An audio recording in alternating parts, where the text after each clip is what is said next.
do a space video, because he would get some space porn. ask Branson, ask Musk. Hey, we can get some space porn. Hello there, 2.5 Chicks listener. This is Demetrius, their producer. And today is a very special episode because it's just me and Brian. Spoiler alert, we're mostly talking about sex, but he also talks about the value in escaping your own reality. Anywho, here's Brian talking about space sex. Oh, and sorry for all the laughing. Elon Musk, if you have all that money, why are you wasting your time on this shit? Like, wouldn't you want to have sex in space, like at zero gravity? Like, get in one of your rockets, bring a hottie up there, and just, that's the kind of stuff I would do with that kind of money. I just tell my ex-wife all the time, we ever hit the Powerball or the Mega Millions, I'm going to give you your half. I'm going to keep my half. Because with my half, you're going to want to divorce me anyway for what I'm going to do with that money. So that's what I said. I would just enjoy my life. I'd find out weird, creative ways to get people, in bed. And not just be, oh, look, here's the money. Let's go. I don't want it to be that transactional. I want it to be like a story, it would be like a storyline, like those romantic comedies. Like, what's his face that comes out with all those great romance movies? Nicholas Sparks? Yes. Yeah, that's what I want. I want every moment to be a Nicholas Sparks movie, and then I want there to be an ending. Then I want to make another Nicholas Sparks movie. So that's, but with my life. And then, that's what I would do with Elon Musk money. Okay. Yeah. I wouldn't be putting shit on Twitter that people could watch and say, the fuck. I hear you. I don't agree with you, but I hear you. I'm not even fathoming that, but I'm pretty sure Richard Branson has done zero G sex. I'm almost positive. Yeah. Because why wouldn't you? It's on his Virgin airline. I agree. You own an airline, for crying out loud. You call it Virgin? Yeah, I'm popping cherries up in space, right? I mean, sorry, I'll be telling that pilot, fly a little higher. I can still sit in my seat. I want to feel myself come out of my seat.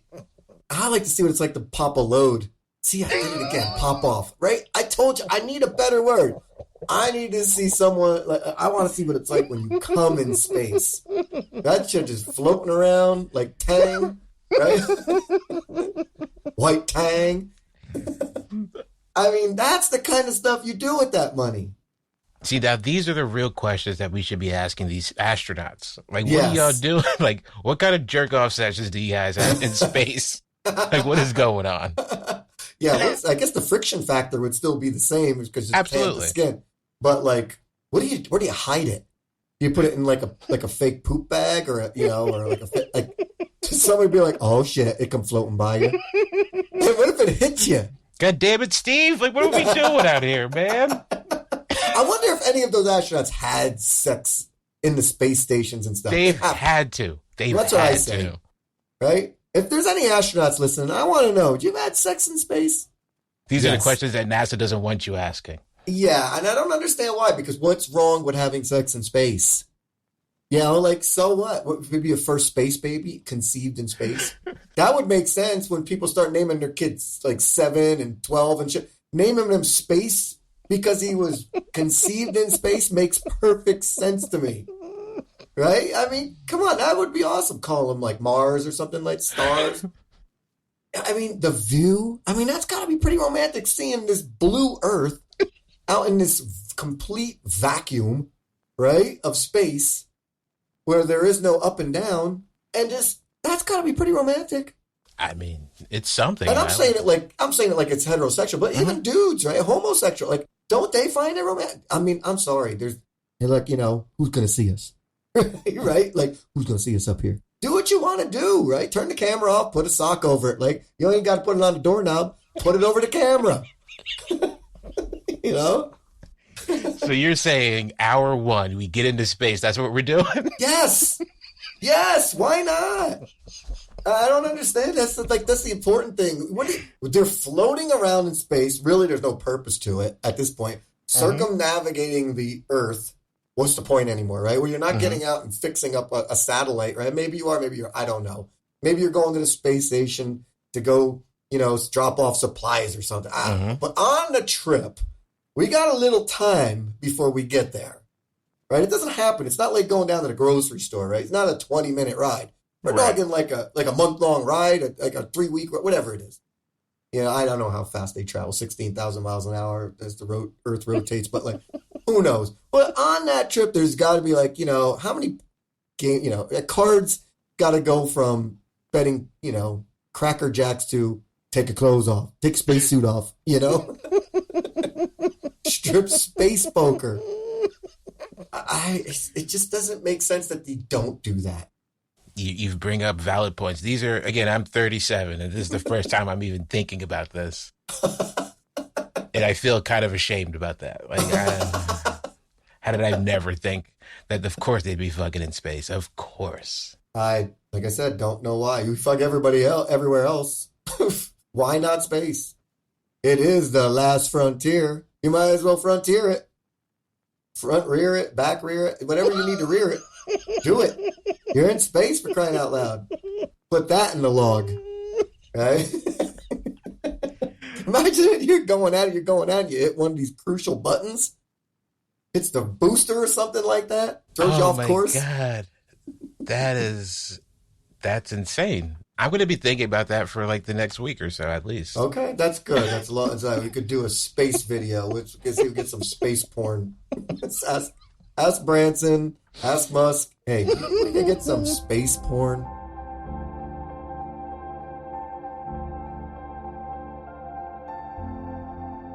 Maybe have sex all over the world, like crucial spots, like maybe next to a volcano.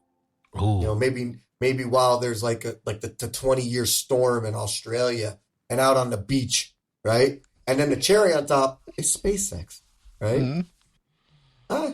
Just throwing it out there. If you got a lot of money in your bank and you're wondering what to do with it, I'm throwing out some pearls here. So first thing you're doing is dangerous sex around the world. That's what you want to do first. Like get exciting, dangerous sex. Not like, oh, someone's going to walk in on us. Oh, right, man, no. We might get burned. Like your natural disasters. Yes.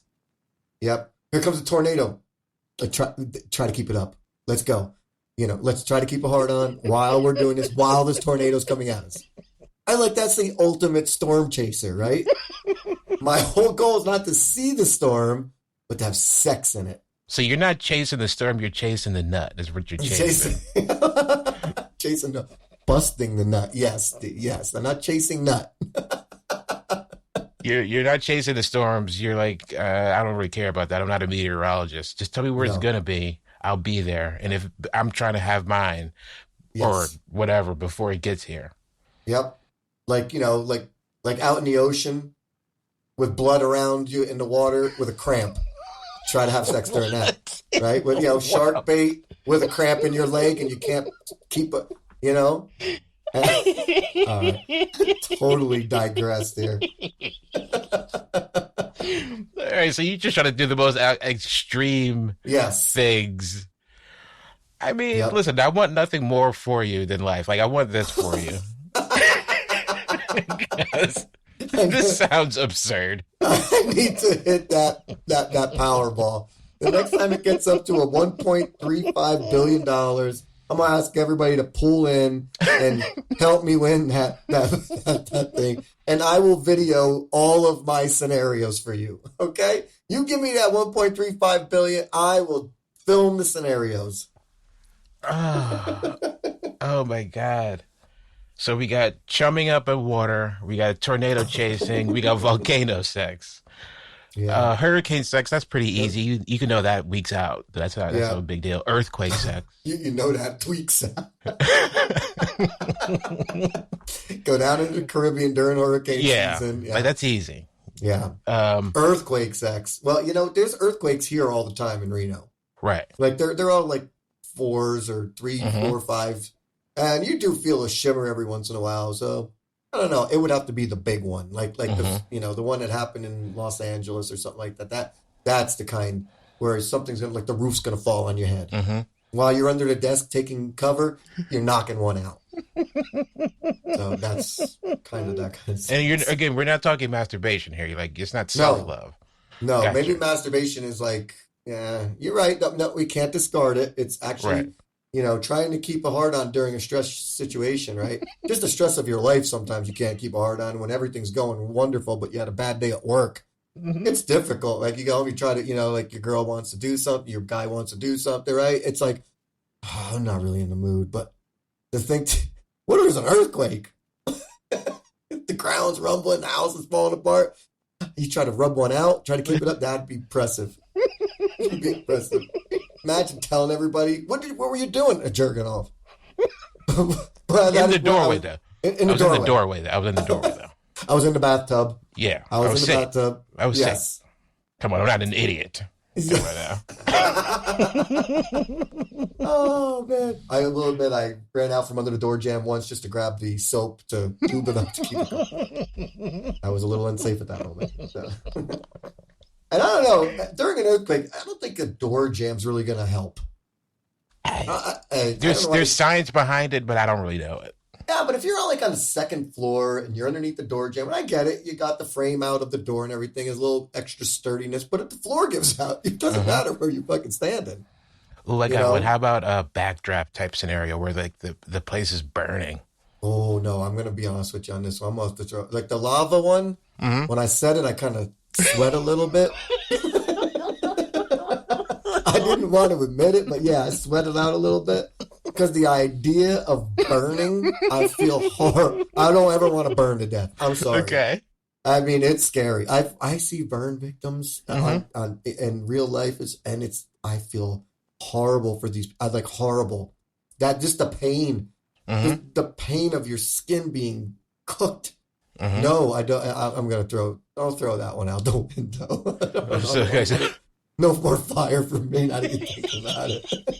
All right, fire's off the table. Fire's off the table. Yeah, sorry, I'm gonna have to throw that one out. No fire. I actually think I would do the shark-infested water thing before I did the fire thing. At least the shark-infested water thing, I'm gonna get beat up, a shark swallowed, cut in half. It's done real quick. That burning thing, oh, I'm so sorry for anyone that's ever been burned. It sucks. Okay. So yeah, I'll throw that one out the window. So aquatics, are we doing exotic locations like mountaintops, like peaks of mountain ranges and shit like that? I'm afraid of heights, but I don't mind being up on top of a mountain if there's trees up there and stuff like that. But if you put me out on a ledge, no, I'm not going to do that. There's no way. I get I went to the Chicago, was it the Sears building or whatever, and when you go up as high as you do, they have a plexiglass walkout outside this building. And I literally had to do it because, okay, you're here, you might as well do it. I crawled out there. I didn't walk out there. I wasn't all tough and tattooed up and everything. Whoa, look at me go. No, crawled like a 2-year-old. And even when I got out there, I was terrified. I was still terrified knowing that this glass can give way at any moment. I'm starting to rethink this whole exciting sex thing. The more you got me talking, the more I'm realizing I'm just going to take that 1.35 billion and run away. I'm not going to do anything that I said I was going to do. I love it. This is why you got to keep people talking. Talk them through it. Help them to make sense of what the fuck they're saying, right? Thank you, D. Appreciate it. Yeah. Next topic. Now I'm just going to have sex in the bed. M's going to come back from vacation. I'm like, nope. Those sheets create friction. Those flannel sheets, I see sparks. Those sparks are ecstatic electricity. I don't want it near me. Oh, my God. That's great stuff.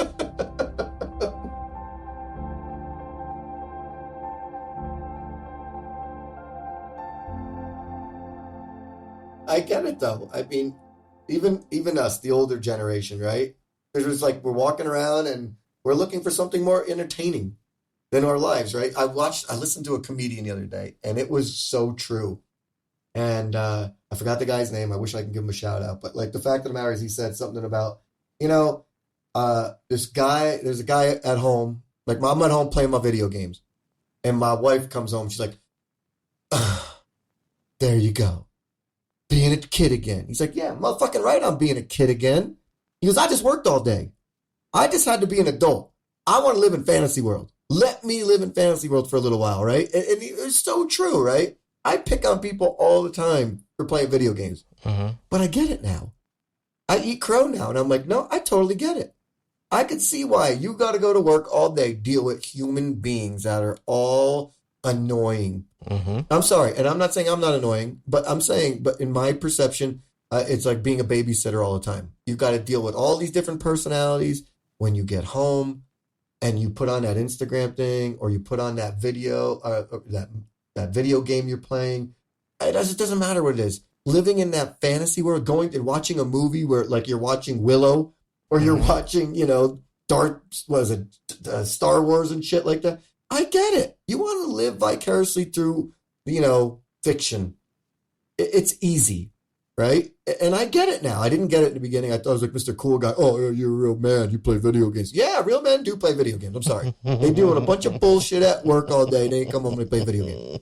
I want to go out and buy a video machine now, just to play a video game. After realizing the real life sucks. Like, real life sucks. I see why people want to live in Fantasy Island. Yeah. I mean, how many times, like, when you sit there and the Mega Millions up and, like, and this and that, the Powerball, I don't give a shit if it's $20 million. I play it. $10 million, I play it, right? But, like, you think about the joy you have when you're talking about what you're going to do with that money. And I know I go off the handle a lot of times and say I'm going to do this, but the fact of the matter is I'll probably just move to the south of France and ignore everybody. But, it's like, just leave me alone, become a recluse, right? Like, it's fun to fantasize about what you would do with that. So why not have fun walking around with a big sword trying to storm a castle? Who am I, right? If you want to be a sniper and shoot somebody from 300 yards on a video game, who am I to stop you? Just don't do it in real life. Go back to your shitty-ass job and take your life out on the video game. That's all. It took you a couple years, but you got here. That's good. Yeah. Took me a long time. That's fine. Took me 50 years, but I got here. Well, I'll say thank you for doing this. Oh, thank you for having me, buddy. I love doing this. I love talking to you. And if you want to do this, anyway, just without them, and I don't care. I'll sit there and bullshit with you. All right, I'll keep you informed. Yep. You got it, buddy. All right, buddy. Have a great night, man. Good talk.